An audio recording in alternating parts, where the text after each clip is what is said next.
Hey, what's up, everybody? Welcome back to Sandbox Media. I just want to say really quickly, thank you guys for the support on the PS4 Pro video that we did a couple of days ago. We got a lot of views on that, just like I expected, just because it was hot news and nobody was really talking about it. So we really appreciate that, and we really appreciate all the comments that we got from you guys. And we are almost at 100 subscribers, so we would appreciate it if you hit the subscribe button. Yeah, we're 4 away right now, so we'd love it if you joined the channel by subscribing or telling a friend, or you don't have to. It's whatever. Yeah. So we really wanted to do a follow-up video to this. So I'm going to let you kick this off. What do you think about the PS4 Pro that you had a couple of days to think about it? Yeah, so, the comments down below were super helpful. A lot of y'all gave us some information. We're not real... Yeah, I'm not well-versed in that. Yeah, so we really appreciate it. Looking at this, it's a really good thing for Sony, and it could potentially help bridge the gap between it and the Xbox One X when it comes out in November. But it's not going to put the Pro in the same league as the Xbox One X by no means.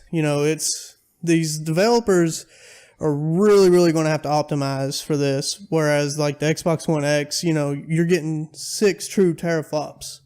So the PS4 Pro, you've got to really optimize to potentially get 8.4 teraflops, and they said even some of that's not gonna, it's gonna take some of that away just to process it, right? Yeah, I don't know, to be honest. I'm not gonna sit here and say yes or no, but it sounds right to me. Yes, I feel like somebody was saying that the process of halving it, you won't be able to get the full 8.4 teraflops or whatever. Yeah, I'm not sure. We'll go with that though. Yeah, whatever sounds good, right? Yeah, but it's as far as third-party developers, you're not going to get, I very seriously doubt anybody's going to spend the extra amount of time to optimize for this. Now, your first-party developers, I could see it happening.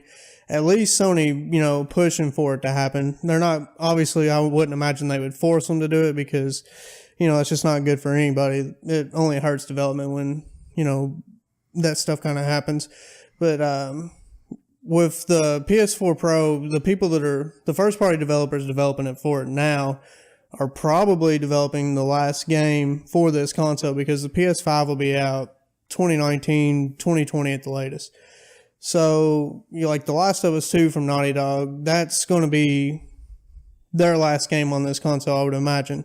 So they're probably going to try to squeeze out every last bit of power out of the Pro. And, they did really well with that with The Last of Us on the PS3. So I imagine they're going to do the same thing with the PS4 Pro. And hopefully, they'll be able to take advantage of this extra power. Yeah, absolutely. I'm really actually in agreement with you for everything you said.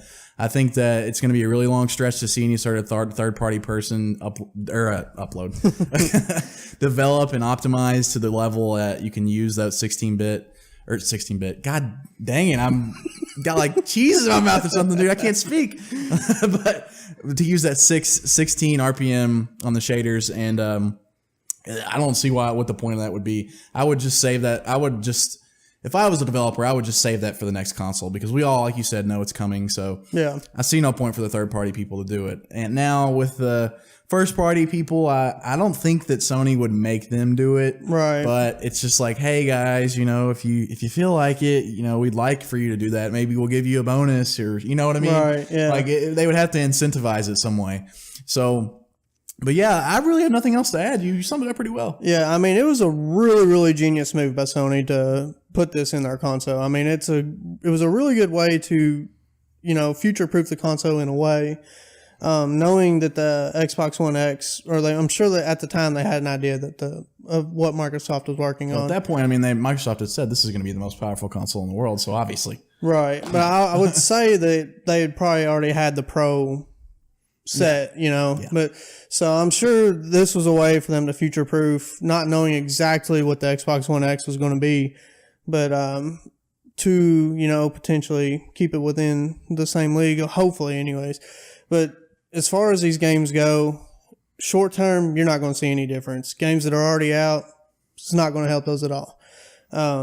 Games that are coming out within the next year, it's probably not going to help those at all either. But after that, towards the end of the console cycle, into the PS5, that's when you're really going to see the difference. And, I was talking to a guy last night in the comments on that last video, and they're saying that it could potentially help with backwards compatibility with the PS5. Which, if that's true, that's great. I've said in 2 videos now that I think for the PS5, it is extremely important for Sony to have backwards compatibility. And, if that helps that, then that's great. Yeah, I agree. Like I said, nothing else to add from me. You're on a roll, dude. Keep on going. I'm enjoying this. But it's just one of those topics I'm excited for. It's like a preacher. Yeah, it's really exciting to me. I guess you could consider me a Sony fanboy. I like Microsoft also. You're a Sony pony. Yeah, but don't lie to the people, dude. Yeah, I like Microsoft also, and I'm super excited for the Xbox One X. But seeing this, I had no clue about this. Yeah. So it really excites me to see that I could potentially get more power out of my PS4 Pro than what I originally planned on getting. So, to me, that's even more work. I'm even more satisfied with my purchase now. Yeah, hell yeah. So guys, we're gonna wrap it up there. Hopefully you enjoyed the video. If you did, please do leave a like. Like I said, we're 4 away from 100 subscribers, so we appreciate it if you joined us here on the channel. But other than that, take care. We'll see you in the next video.